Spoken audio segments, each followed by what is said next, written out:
जय जय श्री स्वामी समर्थ. अध्याय 5. कथासार. अध्यायाच्या सुरुवातीला ग्रंथकाराने सत्पुरुषांच्या सहवासाने भक्तामध्ये उत्तम बदल घडून येतो असे विधान केले आहे. ज्यांची पूर्वपुण्याई आहे त्यांना श्री स्वामींचा सहवास लाभला. अक्कलकोट निवासी जनता तर परम भाग्यशाली होती.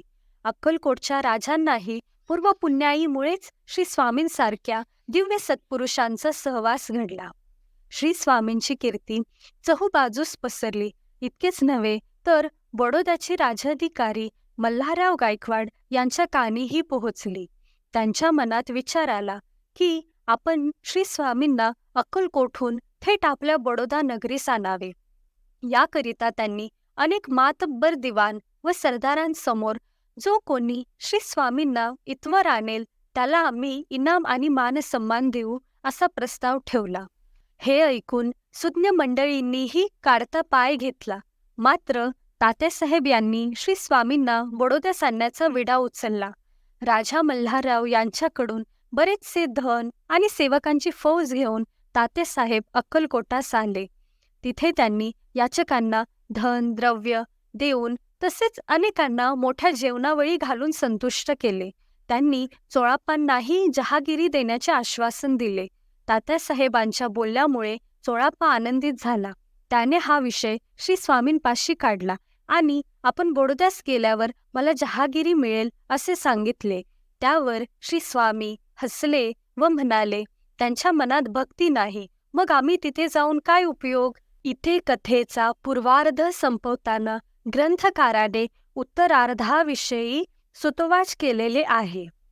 आता आपण पंचमोध्याय हा संस्कृत भाषेमध्ये बघूयात. पंचमोध्याय. श्री गणेशाय नमः.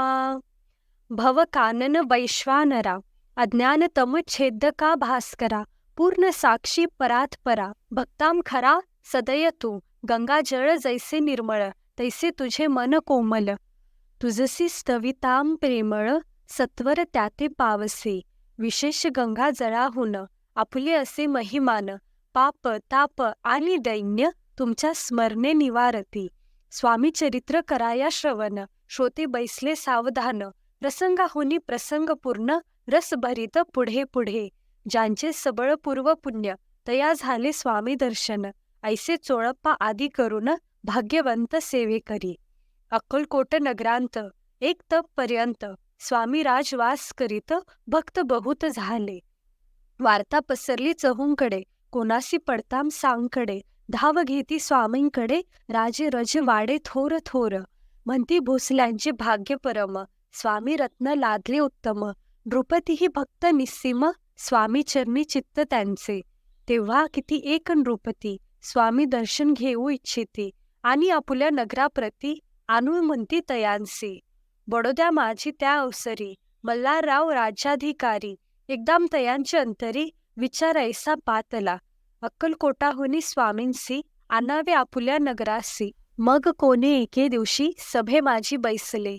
दिवाण आणि सरदार मानकरी तैसे थोर थोर बैसले असताम समग्र बोलेन रूपवर तयाम प्रती. कोणी जाऊनी अक्कलकोटासी येथे आणील स्वामींसी तरी आम्ही तयांसी इनाम देऊ बहुत.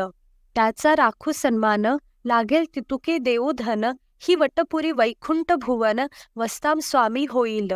कार्य जाणूनी कठीण कोणी न बोलती वचन कोणा एका लागून गोष्ट मान्य करवेना. तेव्हा तात्यासाहेब सरदार होता योग्य आणि चतुर. तो बोलता झाला उत्तर नृपा लागी परियेसा. आपुली जरी इच्छा ऐसी स्वामी ते आणावे वटपुरीसी तरी मी आणीन तयांसी निश्चय मानसी असोन द्या. ऐसे ऐकुनी उत्तर संतोषला तो नृपवर तैसी सभाई समग्र आनंदित झाली. संजीवनी विद्या साधाया करिताम शुक्राजवळी कच्छ जाताम देवी सन्मानिला होता. बहुत आनंदे करोनी नृपतीसह सकळ जने त्यापरी तात्यासी सन्माने गौरवोनी मधुर वचने यशस्वी हो म्हणती तया. बहुत धन देत नृपती सेवक दिदले सांगाती. जावया अक्कलकोटाप्रती आज्ञा दिली तात्यातेन. तात्यासाहेब निघाले. सत्वर अक्कलकोटी आले. नगर पाहोनी संतोषले जे केवळ वैकुंठ.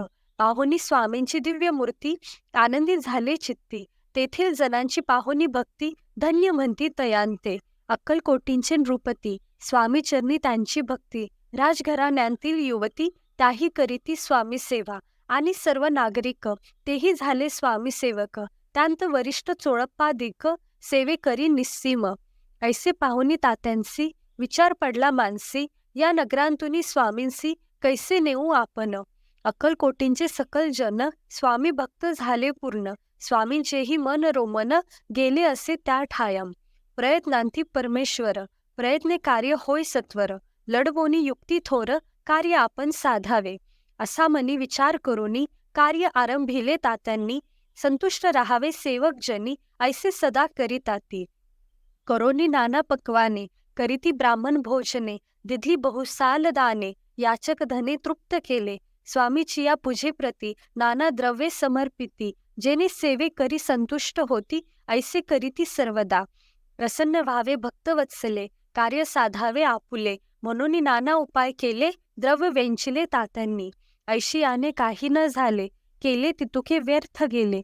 तात्या मनी खिन्न झाले विचार पडला तयांसी. मग लढविली एक युक्ती एकांती गांठुनी चोळाप्पा प्रती. त्याच लागी विनंती करीती बुद्धिवाद सांगती त्या.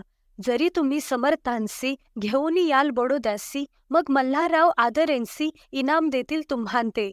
मान राहील दरबारी आणि देतील जहागिरी. ऐसे नाना प्रकारी चोळाप्पाते सांगितले.